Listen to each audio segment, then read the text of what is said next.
Gérard Depardieu, lui, sera jugé en octobre pour agression sexuelle, annonce du parquet de Paris à l'issue d'une garde à vue aujourd'hui du comédien, interrogé dans 2 enquêtes pour des faits présumés. Il serait survenu sur des tournages en 2014 et 2021. Arrivé en début de matinée, l'acteur a quitté le commissariat en fin de journée. On en parle dans un instant avec Noémie Cocher, actrice et membre de la commission AFA Soutien. Vous avez été l'une des premières victimes dans le monde du cinéma à porter plainte contre un réalisateur. À l'époque, c'était Jean-Claude Brissot. Mais on va d'abord voir en images, justement, cette journée aujourd'hui et les faits qui sont reprochés à Gérard Depardieu. Sa garde à vue est désormais levée.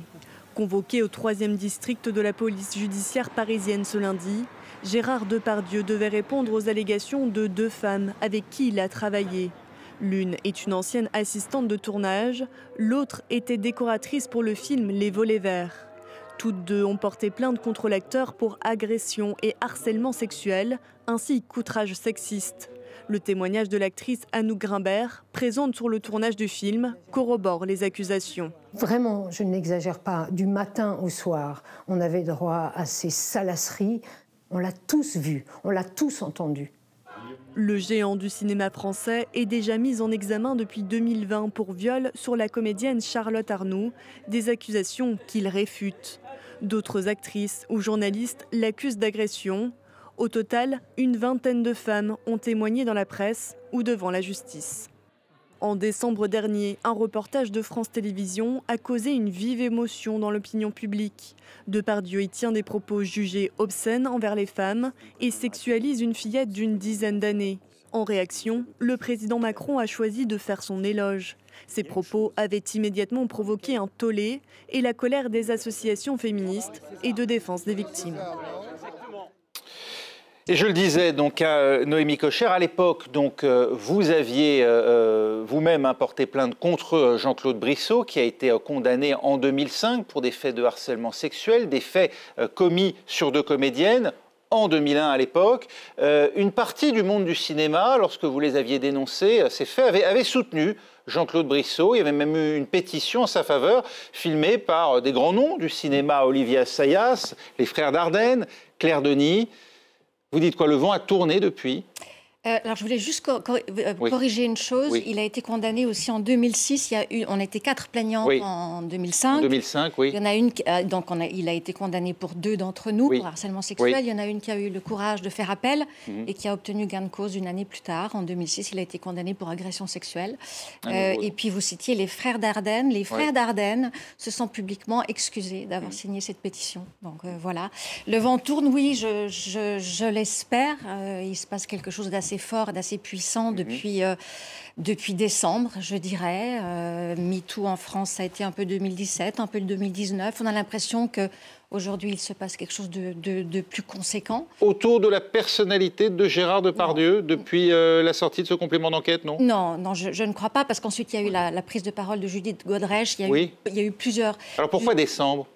Parce que ça a signé justement ce moment de complément d'enquête. Ah voilà, oui, donc depuis complément d'enquête. Ça fait boule de neige.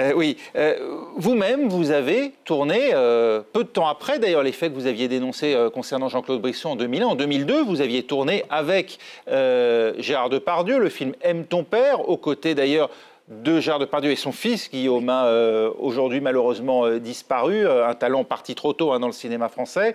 Vous avez donc côtoyé Gérard Depardieu, vous avez été vous-même témoin de ce type d'agissement de sa part ? Non. Non, je n'ai pas été témoin de ce type d'agissement, mais je crois pleinement les jeunes femmes qui ont le courage de l'accuser aujourd'hui. Le réalisateur, il faut le dire, du film à l'époque était votre époux, Jacob Berger.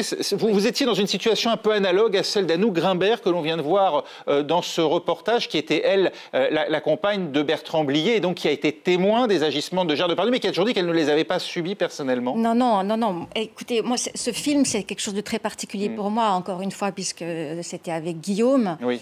Moi, je n'ai pas été témoin de ça, mais c'est des choses qui m'ont été rapportées et des choses, encore une fois, que je crois malheureusement. Je sais que c'est vrai. Et je salue le courage admirable de Charlotte Arnoult, voilà. Qui a dénoncé ces faits. Voilà, la première. Il y a une responsabilité pour vous du monde du cinéma? Oui, absolument. Je pense que... J'espère que ça va... Oui, moi, je questionne aujourd'hui justement le monde du cinéma et la validation de tous ces comportements. C'est facile aujourd'hui d'accuser des hommes nommément, mais j'espère que ça fera s'interroger ça fera s'interroger le monde du cinéma, mais le monde plus loin aussi que ça.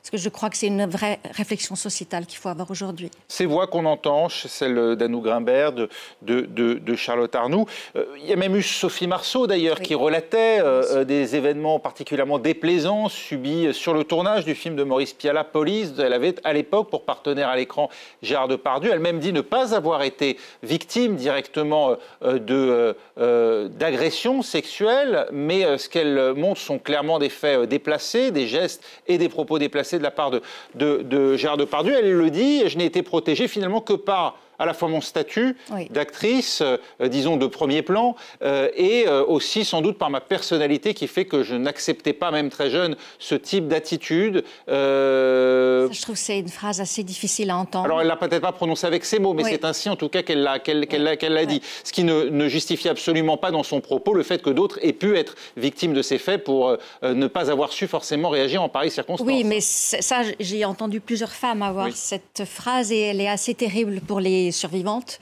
parce qu'elle sous-entend que nous n'avions pas la force de dire non. Mais lorsqu'elle dit que c'est son statut, son aura, disons, de star, elle aussi, qui l'a protégée... Ça, sans doute, bien sûr. Gérard Depardieu ou d'autres comédiens, d'ailleurs, ne se seraient pas permis ce type d'attitude avec des stars de premier plan. Harvey Weinstein, ça ne l'a pas arrêté, manifestement. Non, c'est vrai que ça ne l'a pas arrêté. Je n'en sais rien, peut-être, oui, on peut dire ça, je ne sais pas. Les faits aujourd'hui reprochés à Gérard Depardieu, ils sont assez récents, ils dateraient de 2014, et puis là, les volets verts, 2021. Alors 2014, c'est une assistante de tournage, ce qui montre là encore qu'une personne qui n'est pas sous le feu des projecteurs peut être parfois plus facilement victime dans l'ombre, mais comme c'était le cas de Charlotte Arnoult, comme des comédiennes effectivement qui n'étaient pas sur le devant de la scène. Pour vous, il y a eu une dérive peut-être de Gérard Depardieu sur ces dernières années, puisque là encore une fois, on parle de faits qui sont quand même particulièrement récents, qui datent de la décennie écoulée? Écoutez, moi, je ne l'ai pas côtoyé depuis la sortie du film, donc Aime ton père, je ne sais pas, je ne sais pas. Je ne le connais pas personnellement assez pour le dire. Voilà, moi, très sincèrement, aujourd'hui, toute la journée, j'ai pensé sans cesse aux victimes, à la force qu'elles ont eue de faire ce qu'elles ont fait, et j'ai pensé à Guillaume tout le temps. Voilà. Cette affaire génère une profonde tristesse en moi. Je ne sais pas pourquoi, mais voilà. Pourquoi Guillaume? Enfin, on comprend bien sûr que vous avez tourné avec lui et que c'est un souvenir, bien sûr, d'un être. Tous ceux qui l'ont côtoyé ont été particulièrement touchés et témoins aussi de son talent et de la perte que sa disparition a été pour le cinéma français. Quel lien faites-vous finalement avec aujourd'hui ce qui est reproché à son père?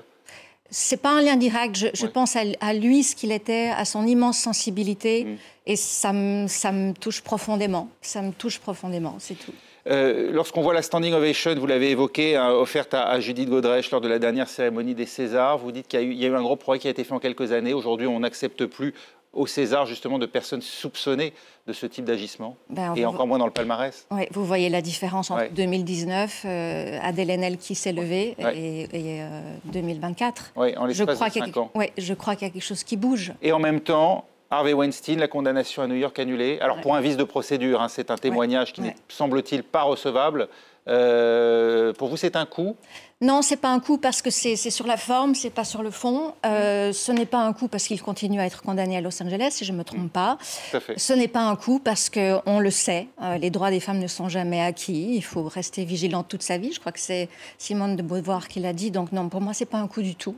Je pense qu'on aura encore... du droit. Oui, c'est ça. Merci Noémie Cochard d'avoir été avec nous pour revenir donc sur cet événement. Aujourd'hui, on l'a appris, donc à Gérard Depardieu qui sera jugé en octobre pour agression sexuelle après sa journée de garde à vue aujourd'hui.